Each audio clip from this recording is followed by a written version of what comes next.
Okay, and welcome to class. We're going to go ahead and get started and do a quick review over mole ratios or molar ratios.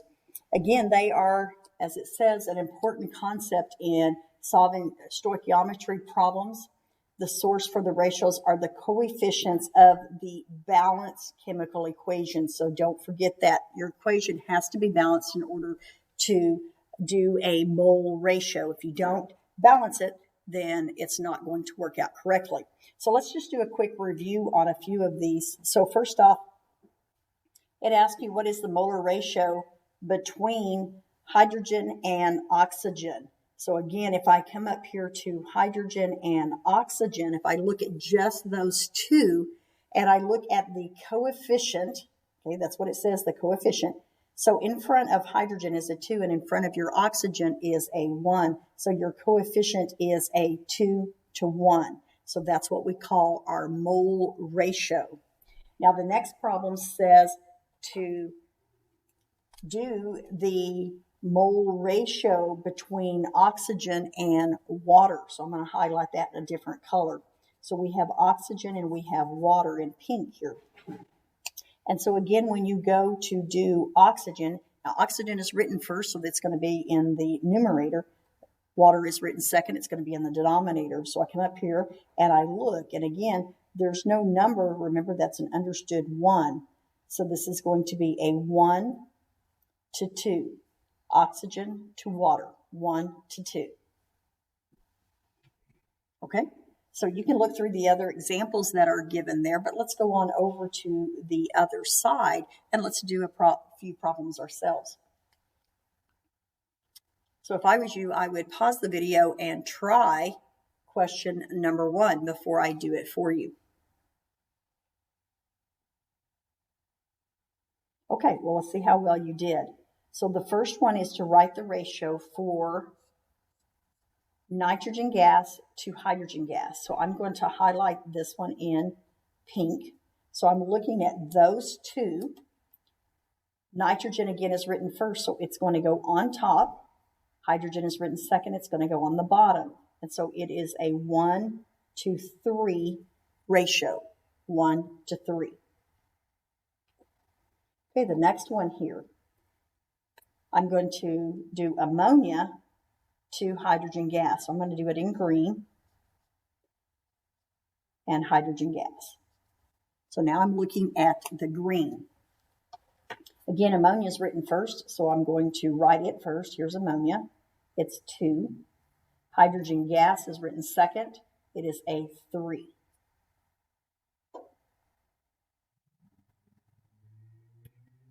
Again, I would pause and try the next one for you.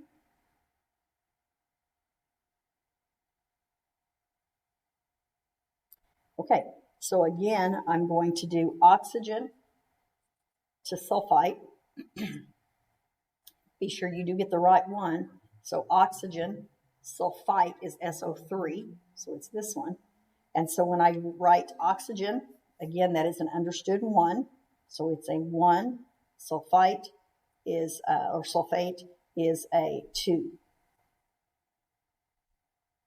Okay. The next one is going to be oxygen to SO2. So this is oxygen, and here's your SO2. So it is a 1 to 2. So in both cases, it is a 1 to 2, even if you got it mixed up. Try number 3.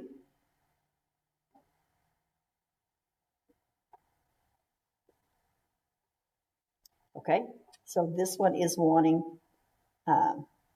phosphorus trichloride to chlorine gas. So that in this case, we're going to need to look just to make sure it is balanced because there's no coefficients. So if there's no coefficients, if there are coefficients, you know they've already balanced it for you.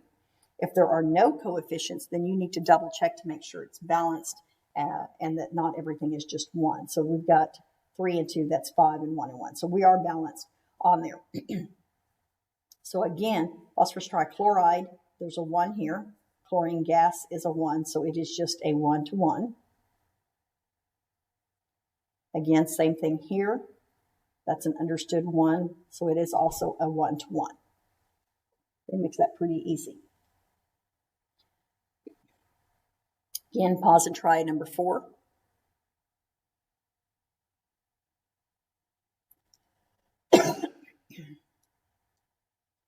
Again, I'm looking at NH3, and this time I'm looking at N2.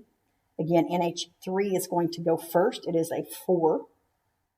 N2 is a 2, so you could write it as a 4-2, or you could write it as a 2-1. Either one would be acceptable. For the most part, you should try to reduce it, but it's not a problem if you don't. Okay, the next one is water to oxygen. So water is 6. Okay, that goes first. Oxygen is second. It's a 3. Again, or a 2-1 if you reduce it. Okay, and I'll leave number 5 for you to try on your own.